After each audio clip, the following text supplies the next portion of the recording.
এটা হচ্ছে আমার আপনা এলাকা। এই জায়গার নাম জানা থাকলে আপনারা কমেন্টস করে জানান। এই যে পাশে এটা হচ্ছে যে রাবার বাগান, আর রাস্তাটা নতুন হচ্ছে, এটা দিয়ে ভিতরে যাওয়া যায়।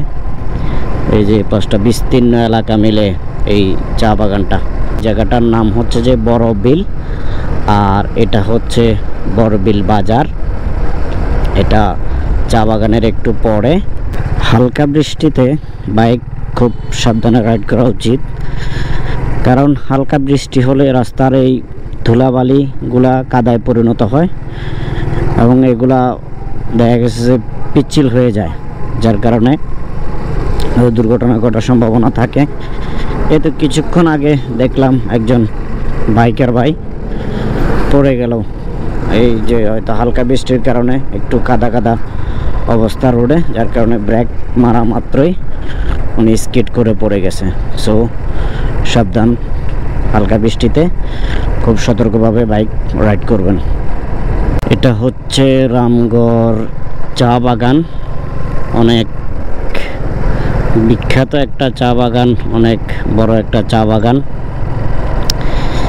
এই চা বাগানটাতে অনেক চা পাতা উৎপাদন হয়। এই যে এখানে পানি দিচ্ছে, একটু আগে একটু বৃষ্টি হয়েছে, এই বৃষ্টিতে কাজ হবে না, যার কারণে যে পানি দিচ্ছে। এই রোডটা আগে অনেক সরু একটা রোড ছিল, এখন বিশাল প্রশস্ত একটা রোড করছে। অনেক ভালো লাগে যে এই গেটটা দিয়ে ভিতরে যাওয়া যায়। এই যে পাঁচটা বিস্তীর্ণ এলাকা মিলে এই চা বাগানটা। অনেক দূর দূরান্ত থেকে অনেক মানুষ আসে এই চা বাগানে ঘুরতে। ওই যে দেখেন এখানে ভাইয়ারা ছবি তুলতেছে। বলতে পারবেন এই জায়গাটার নাম কি? আচ্ছা যাক, আমি বলে দিচ্ছি। এই জায়গাটার নাম হচ্ছে যে বড়বিল, আর এটা হচ্ছে বড়বিল বাজার। এটা চা বাগানের একটু পরে, আর সামনে হচ্ছে যে বাগমারা বাজার।